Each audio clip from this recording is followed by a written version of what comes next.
자, 복음이란 무엇인가 하는 것입니다. 믿음으로 순종함, 그리고 죄책감, 이 두 개념이 오늘 설교 내용에 들어 있어요. 성경 본문을 보겠습니다. 고린도전서 15장 1절부터 5절입니다. 형제들아, 내가 너희에게 전한 복음을, 여기 복음이 나오죠. 이제 너희에게로 알게 하노니, 복음을 전했는데 또 알게 한다. 그러니까 복음에 대한 내용을 더 반복하는 거죠. 이는 너희가 받았고 그 안에 선 것이라. 자꾸 복음은 반복해야 된다는 뜻입니다. 만일 너희가 내가 전한 복음을 굳게 잡아야, 복음을 또 굳게 잡을 필요가 있죠. 또 헛되이 믿는 사람도 많아요. 헛되이 믿지 아니한다면 복음을 통하여 너희도 구원을 받은 것이라. 이 복음이라는 것은 구원받는다는 내용을 가지고 있어요. 내가 받은 것을 너에게 먼저 전달하였나니 이는 성경대로 그리스도께서 우리의 죄들을 위해서 죽으시고 장사되셨다가 성경대로 셋째 날에 다시 살아나셔서 게바에 보이시고 그 후에 12사도에게 보이신 것이라. 이것이 바로 바울이 전한 복음인 것입니다. 그래서 복음이란 무엇인가 다시 한번 정리하면 구원에 관한 좋은 소식입니다. 사람들이 구원의 필요성이 못 느낀다면 결코 복음은 좋은 소식이 아니겠죠. 귀찮은 말이겠죠. 우리는 다행히 구원의 필요성을 느껴서 복음의 귀를 기울인 분들이니까 하나님 입장에서 매우 겸손하고 귀한 분들입니다. 구원의 메시지가 그 내용을 알아야 되겠습니다. 그래서 바울이 그 서신서에 상당히 자주 반복적으로 복음을 증거했는데 그 내용이 뭔가 로마서 1장의 첫 구절을 보면요. 결국은 복음이 다른 게 아니고 예수께서 하신 일이 바로 복음입니다. 복음의 내용의 첫째입니다. 하나님께서 그 아들을 보내셨다. 둘째, 그분은 다윗의 자손에게 나신 분이다. 오래전부터 약속했던 그 약속하신 그분이다. 그분은 사람이 아니었다. 하나님이라 하는 거죠. 그분이 사람으로 오셨다. 이 내용이 복음의 핵심 내용입니다. 오늘 본문에도 바울이 전에도 전했던 그 복음을 굳게 붙들고 믿는 거죠. 확고히 믿는다면 구원을 받는다라고 했어요. 그래서 고린도전서에도 그 복음의 내용이 소개가 됐는데, 첫째로 우리의 죄들을 위해서 죽으신 분이다. 우리 죄들을 위해서 죽으신 분이다. 죽으셨기 때문에 실제로 장사되신 분이다. 역사적 증거가 있다 하는 뜻이죠. 그런 분이 죽은 자 가운데서 다시 사신 분이다. 이게 복음의 핵심 내용입니다. 우리 죄들을 위해서 죽으셨고 역사적 사건이며 그는 부활하셨다. 자, 이 복음 내용이 성경에 가득 차 있기 때문에 이걸 지금 다시 또 설명할 필요는 없을 것 같아요. 핵심 내용을 설명했고 이것을 또 이렇게 요약을 해보겠습니다. 하나님의 아들이 사람이 되셨습니다. 그분은 고난을 받으시고 십자가에 달려 죽으셨습니다. 하나님의 아들이 십자가에 달려 죽으신 것입니다. 우리가 제돌로 인해서 하나님의 가족이 되는 것을 더 이상 방해받지 않도록 하기 위함이었습니다. 결국 구원의 목적은 하나님이 원하시는 것은 우리를 하나님의 가족으로 입양하는 것입니다. 우리가 하나님의 가족이 되게 하는 것입니다. 이게 복음의 핵심입니다. 그래서 방해하는 모든 부분들을 그분이 다 처리하셨는데 죽으셨고 또 죽은 자 가운데서 다시 살아나심으로 그것을 이루신 것입니다. 결국 우리도 믿는 자에게 죽음을 이길 수 있는 특권을 주셨고요. 죽음을 이기고 하나님과 함께 있을 수 있도록, 하나님과 가족 관계를 유지할 수 있도록, 이게 사망 권세를 이겨야만 가능한 거예요. 그러니까 이게 굉장히 핵심이죠. 그분과 함께 있을 수 있도록 했다. 이것이 복음을 이렇게 요약해서 정리한 것입니다. 더 줄이면 하나님의 가족이 되어 하나님과 영원히 사는 것, 이것이 복음인데, 여러분 이거 들어보면 어때요? 기쁜 소식이죠? 누가 들어도 좋은 소식입니다. 이게 복음의 내용입니다. 어떤 분들은 그것이 왜 좋은지 모르는 사람도 있는데 다시 한번 말씀을 드립니다. 그분의 아버지이시자, 즉 예수 그리스도의 아버지이시자 또 우리의 아버지가 되신 그 하나님과 영원히 함께 살 수 있도록 하는 것이 분명히 객관적으로는 좋아요. 좋은데 이것이 뭐 그렇게 좋음으로 다가오지 않는 분도 참 많아요. 첫째는 아당적 구원이 필요 없는 사람도 있는데 그런 사람들은 예외고요. 이걸 잘 받아들이는데 마음속에 떡하니 이렇게 좋음이 없다 이거예요. 그거 왜 그런가 하면 좋은 말은 좋은 말인데 그것이 나에게도 해당되는가. 그래서 마치 그림의 떡처럼 나하고는 무관한 말인 것처럼 들렸을 때 이 복음 좋은 소식은 이렇게 느껴지는 것입니다. 근데 이것이 그런 여러 가지 복잡한 생각을 가진 분들에게 다시 한번 강조하는데 이건 결코 그림의 떡이 아닌 이유를 제가 얘기하는 겁니다. 이 복음은 우리의 불완전한 행실에 의존하지 않기 때문에 이건 참 좋은 것이다. 다시 읽겠습니다. 복음의 내용은 당신이 해온 일, 또 할지도 모를 일, 또 할 필요가 있는 일과는 전혀 무관하다. 당신과는 무관한 것이다. 그것은 예수께서 해오신 일, 지금도 우리를 위해서 하고 계신 일, 앞으로 해주실 일과 직접 관련되어 있기 때문에 이것은 좋은 것이다. 아직도 이해가 안 되면 한 번 더 말씀드려요. 우리 중 아무도 완전하지 않습니다. 이 복음을 받아들이기에 우리는 자격이 없다는 거죠. 그런 이 좋은 이 소식을 우리가 받으려면 우리가 자격이 있어야 되는데 당신은 서울대학에 입학할 것입니다 라고 아무리 전문의한테 얘기해서 해도 자기가 실력이 안 되면 그게 뭐 감동이 안 오죠. 그림의 떡이죠. 이처럼 오늘 하나님의 자녀가 될 것이고 하나님의 가족으로 될 것입니다 라고 아무리 말을 해도 내가 그런 자격도 없지 않느냐라고 생각한다면 역시 그것도 그림의 떡일 것입니다. 왜? 우리는 아무도 하나님의 자녀가 될 자격이 안 되거든요. 완전하지 않거든요. 그래서 나의 공로가 거기가 전혀 없기 때문에 이것은 그림의 떡으로 보는데 오히려 이게 좋은 소식이라는 겁니다. 우리 모두가 완전하지 않거든요. 완전하지 않은데 이것을 하나님이 이름을 걸고 주시겠다고 하니까 좋은 것이야. 나는 받을 자격이 없는데 준다 하니까 좋은 거죠. 이게 복음이 이래서 좋은 겁니다. 내가 받을 자격이 없는데도 준다고 하는 것이 이것이 좋은 소식인 거예요. 우리 모두에게 인류에게 좋은 소식인 이유는 모든 인류는 한결같이 다 하나님 입장에서 불완전하기 때문에 이 복음은 모든 인류에게 좋은 소식입니다. 정직하게 우리 자신을 보면 하나님의 가족으로 적합하지 않습니다. 어느 누구도 하나님을 늘 기쁘게 해드리지 못하고요. 그의 가족으로 살기에 적합하지 않습니다. 그의 이름을 거론하기도 부끄럽고요. 예수 이름으로 기도하는 것 자체도 뻔뻔스러운 일입니다. 근데 왜 우리는 그걸 합니까? 그냥 하나님에서 우리가 받아들여졌기 때문에 하는 거예요. 하나님에 의해서 그의 가족으로 그가 삼아주셨기 때문에 그 힘을 입어 우리는 그렇게 하는 거죠. 복음이 왜 좋은 소식인가? 즉, 내 노력에 좌우되지 않기 때문에 좋은 소식이다.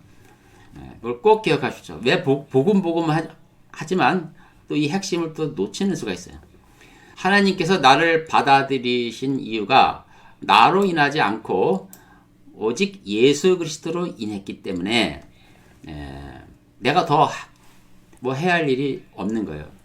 나는 어느 좋은 회사에 들어가고 싶은데 엄청나게 그 노력을 하죠. 그냥 채용을 한 거죠. 그러니까 그게 좋은 소식인 듯이 그런 것입니다. 하늘나라에 가는데 나로 인한 뭐가 아무것도 없는 것. 이게 바로 좋은 소식의 핵심이에요. 내가 원해서 하나님 가족으로 들어가길 바랍니다. 내가 원한 것도 아니고 하나님께서 원했기 때문에 하나님께서 이 문제덩어리인 나를 원하셨어요. 그렇기 때문에 이게 좋은 소식인 거예요. 바울은 그의 서신서에서 복음의 내용을 증거하면서 믿음으로 순종한다는 말을 자주 씁니다.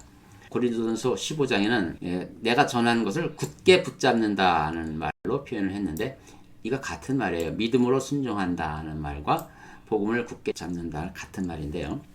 로마서를 보니까요. 로마서의 첫 번째 장에도 믿음으로 순종케 한다라는 말이 나오고요. 로마서 마지막 16장 끝부분에도 믿음으로 순종케 하는 말을 써요. 바울은 복음의 내용을 로마서에서 다 담았는데 그 복음을 들은 우리가 어떻게 하라고? 믿음으로 순종하기를 바라는 거지. 잘 보세요. 그를 통하여 우리가 은혜와 사도의 직분을 받아 그의 이름을 위하여 모든 민족 가운데서 믿음으로 순종하게 하나니, 순종케 하나니. 그러니까 모든 민족이 내가 전한 복음을 믿음으로 순종하게 한다. 이런 뜻이거든요. 16절 마지막에도 보니까 똑같은 말을 다시 반복했네요. 이제 나타났으며 영원하신 하나님의 명령에 따라 선지자들의 성경을 통하여 믿음으로 순종하게 하고자 모든 민족에게 알려진 것이니 모든 민족이 알아야 될 내용은 이 복음을 믿음으로 순종해야 된다는 거예요. 고린도서 15장 이제는 이것을 내가 전한 복음을 굳게 잡는 것이다 라고 말하죠. 자, 그러면 믿음으로 순종한다는 뜻을 살펴보겠습니다. 그러면 이 순종한다는 것은 복음을 들은 자들이 그 다음에 신앙생활을 잘하라는 뜻인가? 즉 행위를 말하는가? 예컨대 침례를 받았느냐? 헌금은 잘하고 있는가? 그리스도인으로서 잘 행동하고 있는가? 살다가 자기 이익 위해서 속임수를 쓰는 건 없는가? 뭐 이런 또 가난한 사람을 도와주느냐? 이런 마땅히 해야 할 일들이 떠오르게 됩니다. 복음에 순종한다는 것이. 이건 분명히 성경에서도 그리스도인들에게 힘줘 강조하고 하라고 권면하며 그래서 가치 있는 건 사실이죠. 그러나 그것이 복음에 순종하는 것과는 무관한 것이다. 복음에 순종한다는 의미하고는 다른 것이다를 말씀드리고자 합니다. 자, 그러면 믿음으로 순종한다는 것은 복음의 내용을 보다 더 깊이 이해한다는 뜻인가? 더 이해하고 더 깊이 아는 것이 바로 복음에 순종하는 뜻이냐? 또 이런 것도 아니에요. 왜냐하면 사실상 우리가 예수님이 부활하신 그 내용, 부활의 능력, 그 십자가의 사랑, 이것이 복음의 핵심인데 이런 두 핵심적인 내용을 이해하는 것도 내가 다 알았다고 해도 그 교만한 얘기죠. 다 이해를 못하는 거거든요. 내가 내 수준에서 충분히 이해를 했지만 거기도 또 이해 못하는 부분이 참 많습니다. 그런 이해를 더 깊이 하는 사람, 신학자들, 또 특별히 그 은혜 받아서 내가 복음을 해서 이렇게 깨달았다고 말하는 사람, 이런 것을 순종의 정도로 보는 것이냐, 이런 것을 그렇다면요. 그 그리스도인들이 천국에 가면 강단에 모아놓고 내가 너희들이 얼마나 믿음으로 순종했는가 확인하기 위해서 기말고사를 봐야 되겠다. 시험을 치겠느냐고요. 그러면 천차만별일 거요. 십자가와 부활에 대한 지식, 이해하는 수준도 천차만별일 겁니다. 바울이 얘기하는 게 바로 그런 걸 말하는 것이냐. 그게 아니고요. 처음에 믿은 그것을 계속 유지하라. 그분이 처음에 뭘 요구했어요? 요구하지 않았어요. 복음을 받아들이는 데 있어서 우리에게 아무것도 요구하지 않은 것을 계속 유지하라는 거죠. 그분은 우리가 오직 믿기만을 바랐어요. 하나님께서 우리에게 제공한 복음의 내용을 쭉 믿기를 바라시는 거예요. 이게 믿음에 순종하는 거죠. 복음의 내용을 보면요. 전부 하나님이 제공하신 것 뿐이에요. 우리를 용서하셨다든가 우리를 가족으로 받으셨고 양자로 입양했고 우리가 거할 여한한 처소를 준비하셨다. 이게 전부 그 복음 안에 있는 하나님이 제공한 내용들이에요. 전부 하나님이 어떻게 하시고 하나님이 어떻게 하신 것들만 가득 차 있어. 이것을 믿어라 믿어라 믿어라 하는 거죠. 그래서 복음의 내용을 들어보면 그분은 참 사랑이 많으신 분이고 친절하신 분임을 충분히 증거하고도 남죠. 그래서 성경은 이것을 값 없는 은혜, 값으로 치를 수 없는 귀한 것을 그냥 주시니까 값 없는 은혜라는 말로 표현한 것입니다. 이것을 확고히 붙든다는 말은 말 그대로 너무 어렵게 생각할 거 없고요. 자기 공로를 섞지 말라는 거죠. 수시로. 근데 뭐 우리는 늘 그래요. 뭐 행위권을 그만다고 늘 들었으니까요. 그 듣는 거하고 실제 삶 속에 적용하는 것도 다르거든요. 자기 공로를 언제나 섞어요. 그러니까 교회가 그렇게 말이 많은 거예요. 자기 공로를 생각하고 교회 싸움이 일어나는 게 바로 그런 거예요. 듣긴 여러 번 들었지만 계속 믿음을 유지하지 못해요. 복음은 거저 받은 것인 것을 기억하지 못해요. 늘 거기에 자기 공로를 덧붙여요. 그래서 계속 우리는 값없는 은혜로 제공받는다는 이 확신, 한 번 받은 그 자격이 흔들리지 않는다는 확신에 견고히 서라 하는 얘기입니다. 또 어떤 이는 아무리 복음을 들어도 그건 내게 좋은 소식이 아닌 것 같다 하는 사람들은요, 무슨 얘기냐면 내가 구원받을 필요가 전혀 없다고 믿는 사람들. 대부분 교회 바깥에 있는 사람들이 여기에 해당하죠. 내가 왜 죄인이냐 이렇게 하는 사람들. 이 사람들도 말씀을 드려야 되니까. 근데 그건 잘못 아는 것이 죄 때문에 하나님과 소외됐다는 사실을 모르는 거예요. 그들은. 우리는 저절로 태어나는 걸 알지만 하나님의 자녀들이에요. 본래. 근데 죄 때문에 하나님과 멀어져서 그분과 원수가 된 거죠. 이것이 복음으로만 이게 치료가 되는 것입니다. 그래서 좋은 소식인 거예요. 세상 사람들에게도 복음은 좋은 소식이에요. 이것을 설득하시기 위해서 성경은 여러 방편으로 우리의 처지가 얼마나 심각한지를 설명합니다. 본성적으로 죄와 허물로 죽은 존재다라고 늘 얘기를 하죠. 성경은 결코 우리를 속이지 않습니다. 우리를 거짓말로 이렇게 현혹하지 않아요. 성경은 분명히 말씀합니다. 우리는 불경건하다고 말씀하시고 하나님께로부터 소외되었다고 말씀하셨고 심지어 우리는 하나님을 적대시한다는 것까지 말해요. 어떤 이들은 그런 적이 없는데 이렇게 얘기를 하는데 막상 자기 가족 중에 하나가 교회를 간다면 적극적으로 말려요. 그게 하나님과 적대적인 증거가 되는 거 아니에요? 적대적이에요. 심지어 그분과 원수지간입니다. 더 깊이 자신을 살피면 그 원수지간이라는 걸 알게 될 것입니다. 이게 과거 우리의 현 주소였고 사람들의 현 주소입니다. 성경에 이렇게 많은 증거를 하고 있습니다. 그래서 성경은 우리의 참모습을 보여주는 거울인 것입니다. 참모습은요 결코 아름답지 않다는 뜻입니다. 하나님이 지신 피조물들이 얼마나 아름답습니까? 겉보기에 아름답습니다. 동물들, 식물들 보면 볼수록 어쩌면 그렇게 아름다운지 몰라요. 그 중에서 가장 최고의 아름다움은 사람의 모습입니다. 하나님의 형상을 닮은 인간들이 어쩌면 그렇게 아름다운지. 그래서 아무리 자연이 좋아서 자연 속에 파묻혀 살아도 사람이 없으면 못 견뎌합니다. 사람이 아름답기 때문에 그런 것입니다. 근데 그 내면을 보면 추악하기가 이를 데 없죠. 그래서 우리는 여러모로 보나 하나님의 가족이 될 자격이 없어요. 이 바로 현주소입니다. 우리는 무엇보다도 나를 지으신 창조주에게 소외됐어요. 아웃사이더입니다. 그와 무관한 자처럼 살았어요. 우리의 가지고 있는 지성과 자유를 잘 활용해야 될 것인데 이 성품이 부족하다 보니까 권리를 남용해버린 것입니다. 우리가 갖고 싶어하는 것을 갖기를 원해서 가끔 남에게도 해를 끼치고요. 또 자신을 파괴하기도 합니다. 자신을 파괴하며 사는 사람은 많아요. 우리는 하나님 형상인데도 하나님 닮으려고 하지 않아요. 또 그의 법을 고의로 어겨요. 위반하고 또 심지어는 욕심에 맞게 조작해서 성경을 왜곡시키는 거죠. 조작을 해서 속여요. 이런 모든 짓이 있는데 또 다른 사람들을 학대하고 이거 바로 모두가 이게 죄를 짓는 증거입니다. 우리가 다 죄를 짓고 있는 것입니다. 이게 현주소입니다. 근데 중요한 건 하나님은 이 모든 것을 아신다는 사실입니다. 우리는 본성적으로 죄인이고 자기 학대적이고 늘 반항적이라는 사실을 하나님이 누구보다도 잘 안다는 뜻이죠. 또 자주 우리는 의기소침한 의기양양할 때는 언제고 또 의기소침할 때는 또 언제입니까? 얼마나 화내기를 잘합니까? 이 모든 것을 하나님은 잘 아신다는 거죠.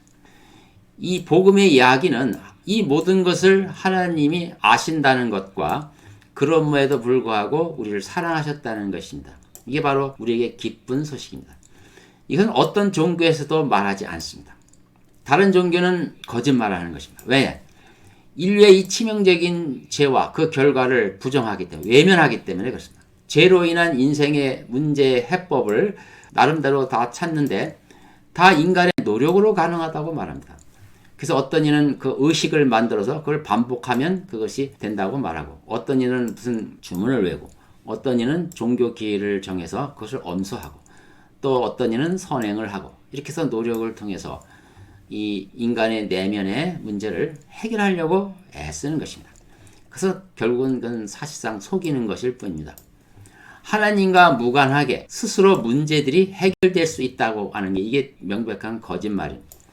또 어떤 이는 성경이 말하는 것처럼 큰 문제덩어리가 아니라고 또 말합니다. 복음은 내용적으로 보면 거칠을 수가 있어요. 사람들을 상처 줄 수 있습니다. 그러나 그것은 솔직한 것이 분명합니다. 인간의 무능을 솔직하게 밝혔고요.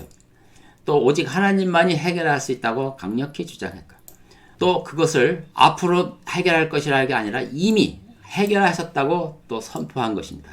이것이 더 급진적이죠. 더 강력하죠. 투명하고요. 정직합니다. 복음은 바로 이런 성격을 갖고 있어요. 어떤 얘기는 이게 상처를 줍니다. 그러나 그것은 진실인 것입니다. 복음은 하나님의 진실된 사랑을 우리에게 보여줍니다. 이게 왜 진실된 사랑이냐면 거짓말은 결코 사랑일 수가 없습니다.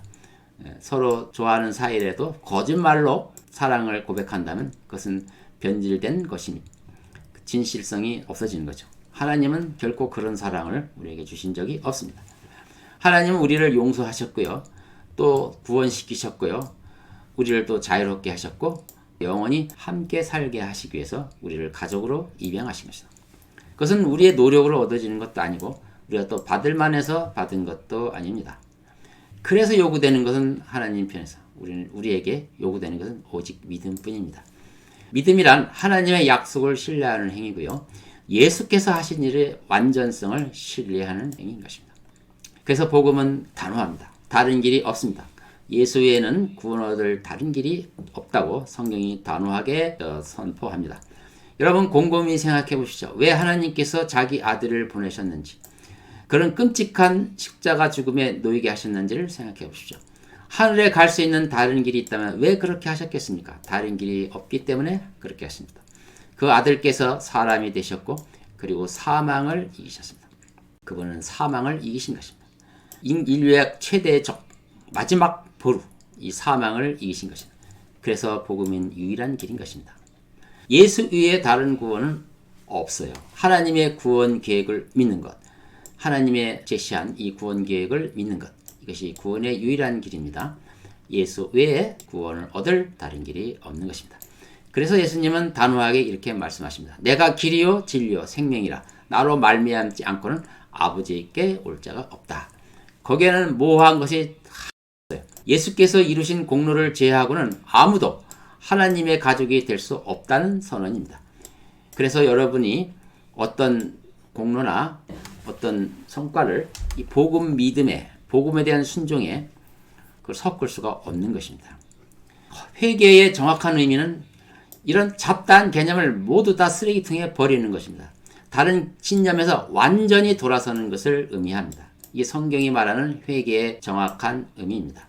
이런 사람들에게서만 그 열매를 솔직히 기대할 수 있습니다. 이것도 아니고 저것도 아니고 중간 사이에서 왔다 갔다 하는 것은 이건 아무것도 아닙니다. 이런 굳건한 믿음 안에서 씨를 뿌리고 열매를 맺고 성령의 열매를 맺는 것이지요. 우리 주위에는 복음이 아닌 것들이 너무나 많습니다. 우리 문화가 그렇습니다. 이 복음의 단순함과 분명함을 이 문화는 교묘하게 희석시킵니다. 그 대안으로 막연한 영성을 제시하기도 하고요. 내적 깨달음을 요구하기도 합니다. 그러나 복음과는 전혀 무관하다는 사실을 기억하십시오. 내면 세계를 살펴보는 것이 무엇보다 중요하다고 누군가 말합니다. 자아를 회복하는, 자신감을 회복하는 것이라고 말합니다. 이런 희미한 영적 안개 속에서 복음은 뚜렷한 것을 제시합니다. 지성적이고 또 심리적인 노력이나 효과들과는 아무 상관이 없는 것이 곧 복음이다 라고 말합니다. 교회 안에서도 이 복음의 내용과 씨름하는 그리스도인이 꽤 있어요. 왜 복음의 내용과 씨름합니까? 복음의 내용으로 거듭난 것이 교회는 아닙니까? 그렇지만 의외로 많습니다. 그것은 바로 인간의 공로라는 덫에 걸려서 그렇게 된 것입니다. 여러분이 만약 복음의 이야기를 이해를 했다면, 값없는 은혜를 충분히 이해했다면 그것은 즉시 붙잡아야 합니다. 그리고 바로 나는 그것을 받을 자격이 없다는 것을 즉시 인정해야 됩니다. 복음을 들었을 때 나는 그것을 받을 자격이 없다고 인정했습니까? 아니면 내가 그동안 기다렸습니다라고 말했습니까? 나는 그것을 받을 자격이 없습니다라고 인정하고 붙잡아야 합니다. 이것이야말로 은혜라고 확고히 깨달아야 합니다. 근데 왜 그리스도인들이 자꾸 복음에 씨름을 합니까? 사실상 본성이 이 거저받은 은혜, 처음에는 거저받는 거 참 좋습니다라고 했을지는 몰라도 그게 다 인간의 본성만은 아니에요. 그 마음 깊은 곳에는 거저받는 것을 싫어하는 본성이 있어요. 이런 것들은 다 갖고 있어요.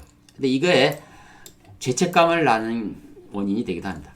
우리가 이 선행들을 확보하기를 좋아합니다. 그래서 뭔가 내가 했다, 내가 한 것, 남들이 보기에 좋은, 당신 참 훌륭한 일을 했어 하고 이렇게 듣고 싶어 하는 것들이 있다고요. 그걸 자꾸 확보하기를 원합니다. 그러지 상대방으로부터 자비의 대상이 되기를 결코 원치 않습니다. 이게 인간의 본성이에요. 뭔가 일한 대가를 받기 원하지 거저받는 걸 원치 않습니다. 그런데 실제로 현실은 그렇지 어떻게 돼요? 교묘하게 죄책감이 들어옵니다. 근데 그것으로 털어버리면 될 텐데 그게 오히려 복음을 잡아먹어요. 복음을 왜곡시킵니다. 그래서 이 죄책감이 이 그리스도인에게 가지고 있는 이 죄책감이 사실상 복음과 씨름하는 거예요. 그것은 우리 안에 하나님의 능력을 마비시키는 기능을 합니다. 무조건적인 이 선물을 있는 그대로 받아들이지 못하도록 합니다. 뭔가 그 구원의 선물 속에 자기 자신의 어떤 공로를 끼워넣으려고 그래요. 선물을 그 보따리에다가 그래도 내가 이런 계기가 있어서 내가 이거 받을 만해 하고 뭘 끼워넣으려고 그래요. 그 선물 주신 분에게 뭔가를 해드림으로 받을 만한 자격을 더 얻고 싶어 하는 것이죠. 이게 바로 늘 죄책감에 시달리는 사람들이 복음을 순수하게 온전히 받아들이지 못하는 심리적인 현상인 것입니다. 그렇다 보니까 죄책감이 심하면 복음의 의심이 또 생기고요. 완전히 벗어나버려서 그 선물을 받을 만한 자격을 찾게 됩니다. 점점 더 현황은 악화되는 거죠. 뿐만 아니라 자신을 내면을 보면 볼수록 자신 안에는 남들이 나를 사랑할 만한 자격이 하나도 없구나 알게 된다. 누구 다 그렇습니다. 쟤는 하나님의 사랑에 눈멀게 하는데 바로 이런 자격지심, 이런 그 자신에 대한 실망, 이런 것이 또 하나님의 사랑을 거부하게 된다. 왜? 사람들도 나를 사랑하지 않는데 하나님이 나를 사랑할 리가 있어? 이렇게 말하는 거죠. 죄인들은 이 세상에서 나를 사랑해 줄 자가 없다는 생각에 갇혀 있어요. 남이 나의 본성을 정말 안다면 정말 나를 사랑해 줄까?